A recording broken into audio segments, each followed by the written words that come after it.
The IWF board disappoints us once again.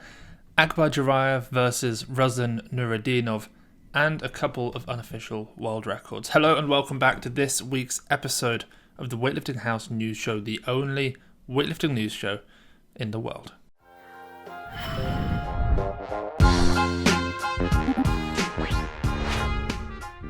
So much has gone on again this week in the world of the IWF.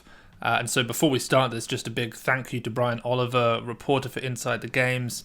He's been on the Weightlifting House podcast before. He's doing the Lord's work, basically finding out, reporting, interviewing, and giving us all of this incredible information about the inner workings of the IWF right now. So if you want to learn more about anything that I say, there will be incredible articles written for you to read at insidethegames.biz. I'll put a link down below in case you want to check any of those out. So one of the first weird things that the IWF have done is, despite candidates for the upcoming IWF election being known to the board, they have not yet released these names to the different member federations around the world. This obviously gives an advantage to those members who are on the board who are running for other positions or rerunning for their own positions, because they know who it is that they're going up against. According to the interim president of the IWF at the moment, Dr. Irani, they're just trying to do their due diligence. They're trying to make sure that everything runs smoothly by running background checks on every entry. But it just seems that given their lack of transparency and the constant accusations of the lack of transparency, why not just announce the names now when they're able to? They've had the names now for approaching 2 weeks. Technically, they can hold on to these names for another couple of weeks, but it does no service to anyone except for the corrupt aspects of the board to keep these names hidden. Also, with regards to these elections, the IWF board once again is just living in the dark ages. They don't want to have these elections on Zoom. They want to have them in person. Despite the IOC adopting Zoom, despite other Olympic sports adopting Zoom, despite all of us watching this using Zoom regularly these days, the IWF board doesn't want to.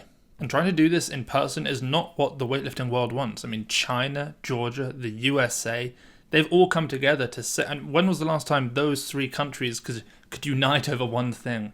They've all come together to say that we need to have this held virtually. It has to be on Zoom.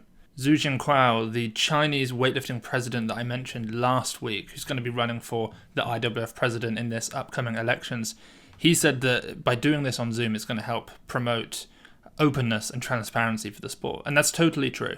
I mean, right now, the current IWF secretary, Mohammed Jaloud, for example, he's running for president, and so he knows who the other people are, but they don't yet know. In a letter that Zhu Jinquang wrote to Dr. Irani, he urged Dr. Irani to reconsider and to try and run these election processes via Zoom, and he gave 6 really good reasons for it. 1, travel restrictions. 2, health risks. 3, just saving money that can be used to develop the sport. 4, saving time. 5, more voting.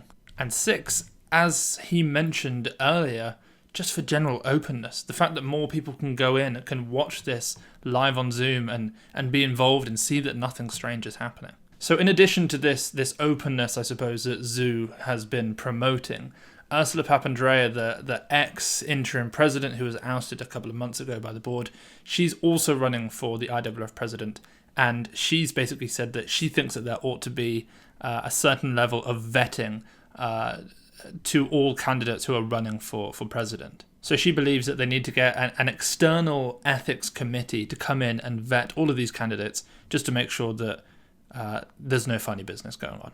Next, despite the IOC's recommendations to the IWF to maintain its Olympic status, according to Sarah Davies, who chairs the Athlete Commission, the IWF has been claiming that the IOC has been causing interference and that they've got their heads in the sand and they're just getting in the way of all that needs to be done with the IWF.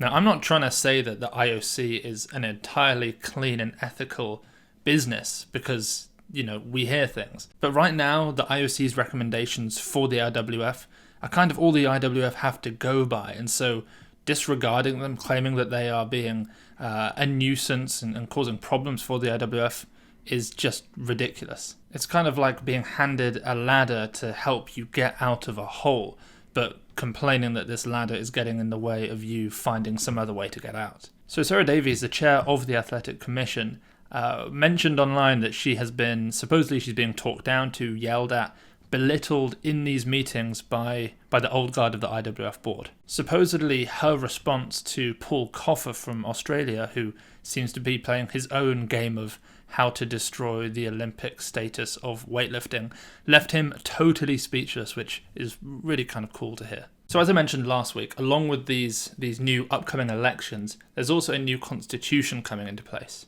And this new constitution requires eligibility checks for all candidates. And so it would entirely make sense that we wait until this constitution is in place and then we hold an election, because then we can vet everybody and check that they're okay. And this is what all sane people want to happen. This is what athletes and coaches who are vocal about improving the sport want to happen. But the IWF doesn't want to do this. They want to vote people in, then have the constitution, so that we don't have to check these new candidates, these new positions of power. And this is just clearly ridiculous. And the IOC sports director Kit McConnell told the IWF board, and I quote, that things need to be fixed or you're out of the Olympics. And he said that in absolutely no uncertain terms. So as I mentioned at the start, there are some great articles on InsideTheGames.biz if you want to understand a little bit more and gain some more context towards this.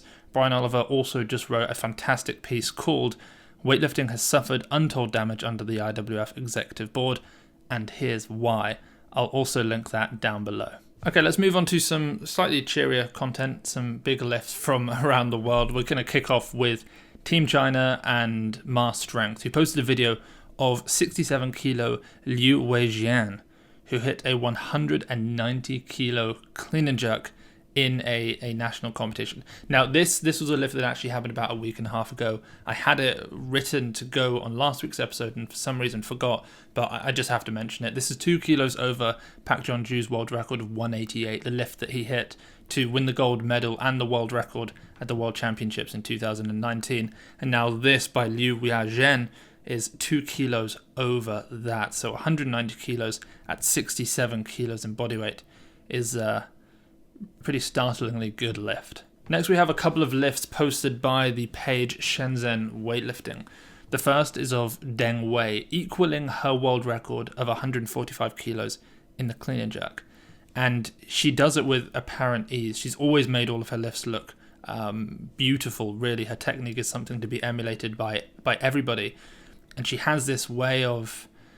this is something that Glenn Penley used to talk about all the time on the podcast back in the OG days, that the best athletes could switch off and then switch back on their muscles faster than not so good athletes. And you can almost see it here, the way that she moves in the pool, the way that she catches the bar in the bottom of the clean, almost like in a relaxed state, and then instantly just turns the muscles back on, is really incredible. So this lift, I've watched it over and over again, and I think we can all agree that it's just phenomenal. Next from Shenzhen Weightlifting, from one lifter, Deng Wei, who moved beautifully, to another who is just a powerhouse. We have 73 kilo world record holder in the snatch, clean and jerk in total, and of course Olympic champion in the 69 kilo class, Yun-Seong, with a 210 kilo pause front squat.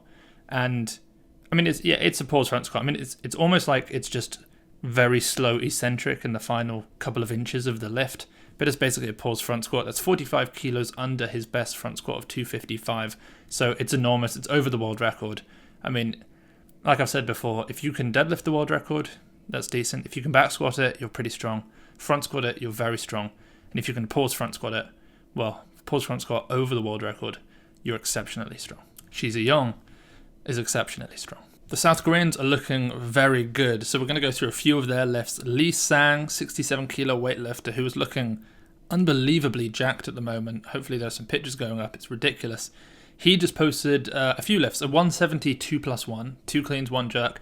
He does the classic, the Korean double as it's called, catches a lift, doesn't even fixate the bar, just lets it go. I mean, sometimes it's as bad as they don't even let their elbows come forward, they just pull it high enough to get it on the shoulders, let it come back down, go again, make it. It's almost like a pull more than a lift. But he does a 170 2+1. He misses the jerk the first attempt, tries again for a second set, and really absorbs the weight very well. His back leg, I should say, takes a lot of the weight in a way that is a problem for most people. They just don't do that. So very nice lifting from Yun-Seong there.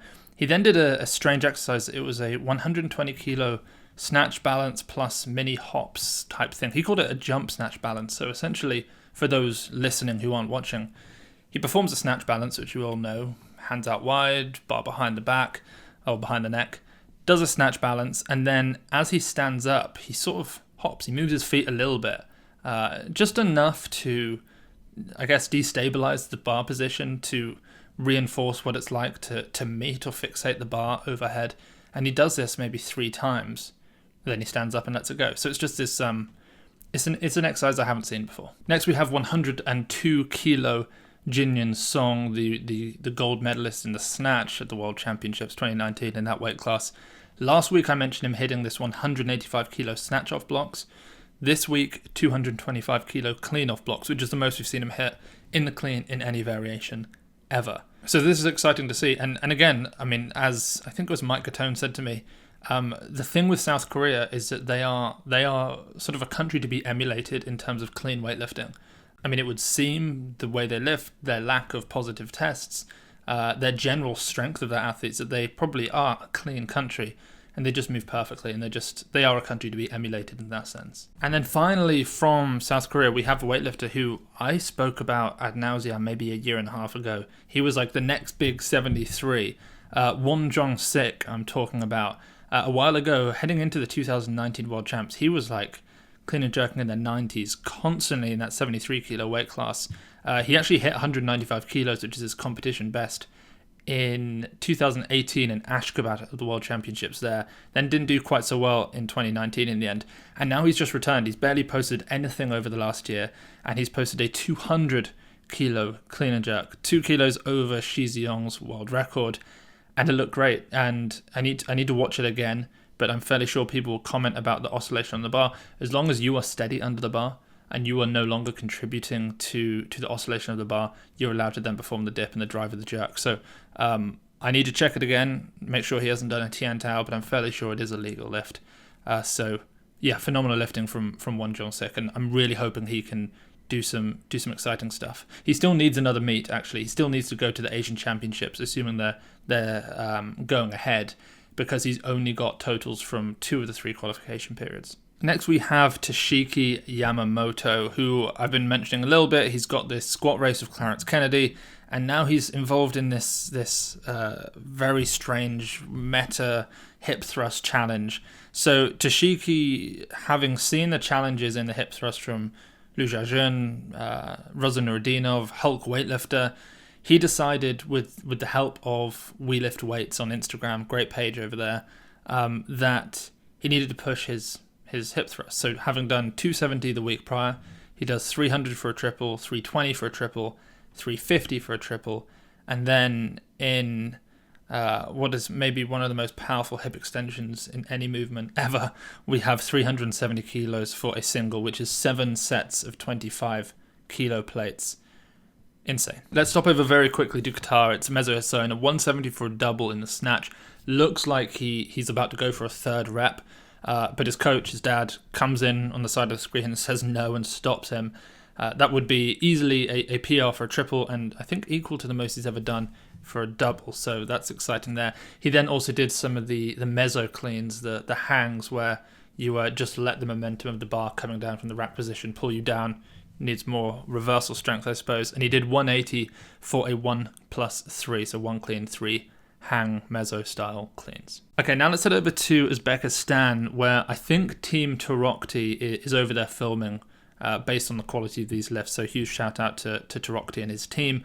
They're filming the 2 109s, 2 of the best 109s in the world. We have the up-and-comer Akbar, who is my prediction for the silver medal at the Olympic Games, and then eventually probably gold medal once, I imagine, Samo Martirosyan retires, as I've been told that he might.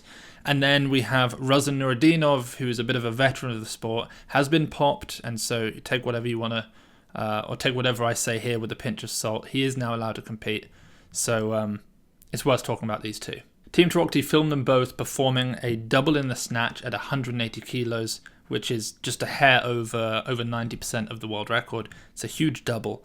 And so I figured it would be worth talking a little bit about these two. So Ruslan Nurodinov is 29 years old, and Akbar is 21 years old. In terms of how many times they've snatched 190 kilos or more in competition, Ruslan Nurodinov has done it 8 times. Akbar has never done it. He's done 188 and 189 officially, and he has done 190 or over 190 unofficially, but officially he's not yet done it. Clean and jerking 230 kilos or more. Ruslan Nurodinov has done it 10 times. That is, by the way, more than any other. He was a 105, more than any other 105 ever. Akbar has never done it. He has done 229 kilos, however, at the World Championships that gave him a silver. So these two are fighting. Clearly, Akbar is going to go to the Asian Championships. Looks like Ruslan Nurodinov, the master really, also wants to go to the Asian Championships. And it will be amazing to see these two comrades, I suppose, going head to head, training against each other, training side by side every day, and then putting that training to the test at the Asian Championships, which is going to be very exciting. I do think that Akbar made his 180 double look better. He's just so upright. He's got unbelievable dorsiflexion. When you see him in the bottom of a clean, it's insane. His knees are almost touching the floor in front of his toes. It's remarkable. But I think he makes this 180 look a little bit easier than Ruslan Nurodinov does, and that's really saying something. This week in training, Ruslan Nurodinov also hit 250 kilos for a double in the front squat and a 210 kilo 2+1. That's 2 cleans and 1 jerk. We have a couple of lifts from Spain this week. The first, 73 kilo David Sanches, 200 kilo jerk PR. Again, so obviously we just saw Jeongsik hitting 200 in the clean and jerk. This maybe not quite as impressive, but I mean it's over the world record, so it's still unfathomable in many ways. 200 kilos, 2 kilos over Yun-Seong's 198. The most we've seen David Sanches do in the qualifying period, and I think ever, is 183 kilos. So this is 17 kilos over that, and you can tell by the lift the guy was pumped. And then before moving on to GB, we have Lydia Valentin. Let's just stick with Spain quickly. 150 kilos for a triple in the back squat. It's not the most we've ever seen from her, but it's not the least. It's more than we've seen her in basically the last year. So at least things seem to be trending upwards, I suppose. Over to Great Britain then, Emily Campbell, as posted by her coach, Cyril Martin, a hugely respected coach over here in the UK. 147 kilos in the clean and jerk in training, as an athlete who's still coming back to some extent from injury. So 153 is the most we've ever seen from her in competition. This 147 is actually significantly over a few of her other totals, however, from that 18, now 24, coming up to 30-month qualifying period. But even so, this is clearly a really impressive lift. Much like a couple other lifters, she does still need another competition, so she's going to need to go to the European Championships if she wants to go to the Olympics. But right now, it looks like Russia is keen to hold the European Championships as they're supposed to. They're just waiting for European member federations to confirm that they are going to go. Across the Atlantic, Boady Santavy from Canada must have seen the power snatch video because he went and power snatched 165 kilos. I mentioned his 160. I suggested it was a pow. And he came back and hit 165, and it's definitely a power. So huge lift from Boady. What is that as a percentage of the world record? It's 87, 88%? 88.7%, which is remarkable. So shout out to Boady for that one. And then finally, before we head over to the people's lifts, from Brazil, Fernando Reis. He hit 190 for a triple in the block snatch last week. This week, 202 kilos for a single. That's more than he's ever done in competition. I think he's hit 201 twice. The 2018 World Championships in Ashgabat, and then the 2018 Pan American Games champs. Can't remember which one it was, but I think he hit it twice in the same year. So this is the most that he's ever put overhead in any variation of the snatch, which is very exciting. I wouldn't be surprised if next week I'm talking about the Hello Yellow with a 205, 3 reds, yellow, and clips. Or collars, I should say. So I'll keep you up to date with that.